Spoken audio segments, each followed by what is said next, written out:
যে মালয়েশিয়া কত সুন্দর দেশের মানুষ সিগন্যালকে ফলো করে, একটা পুলিশ নাই। এই যে দেখেন সবুজ বাতি পড়ছে আর সব এই যে মানে মেন রোডের গাড়িগুলো সবগুলো আবার জ্বালান বলে মানে রানিং হয়ে গেছে। আর ওই পাশে দেখেন, ওই পাশে এই যে সিরিয়ালে দাঁড়াইছে কেন, ওই পাশে সিগন্যাল এখনও লাল বাতি জ্বলে রয়েছে। তাহলে কথা হচ্ছে যে আসলেই দেশ পরিবর্তন হয় মানুষের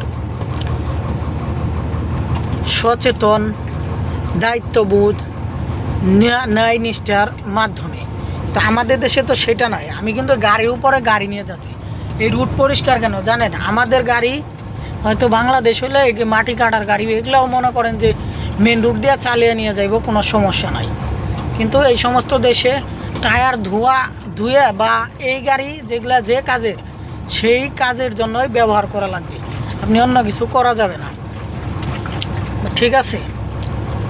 এই যে গাড়ির উপরে গাড়ি, এইটা আমি কিন্তু উপরে আমার গাড়ি এক গাড়ির উপরে মানে ট্রেলারের উপরে উঠিয়ে তারপরে নিয়ে যাচ্ছি। ওই যে দেখেন পিছনে, ঠিক আছে? এই যে ভিতরে ক্যাবিন, ওই পাশে সিট, নতুন গাড়ি অবশ্যই। এই যে মার্কেটে এই দিক দিয়ে আমরা ঘুরতে আসি, ঠিক আছে? এই দিক দিয়ে যাইতে হবে, আমার কাপড় চোপড় গিয়ে নিয়ে আসতে হবে।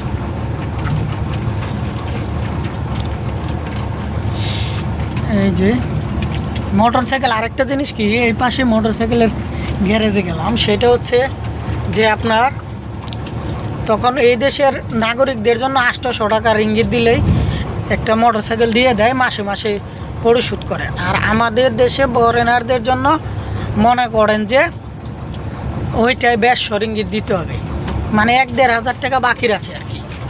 এই হচ্ছে অবস্থা। আর এই সমস্ত গাড়িতে প্রাইভেট কার নেই। এই পাশে স্কুল আছে সামনে,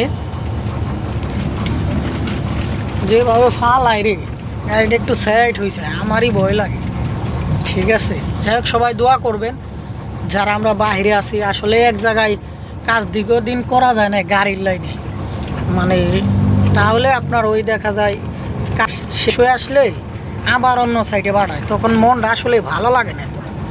এক জায়গায় লোকজনের সাথে পরিচিত হওয়ার পরে আবার পিন্ডায় মানে চেঞ্জ করা জায়গা, তো জিনিসটা তখন একটু খারাপ লাগে, আবার ঠিক হয়ে যায়। তো যাই হোক, সবাই দোয়া করবেন, এই আর কি।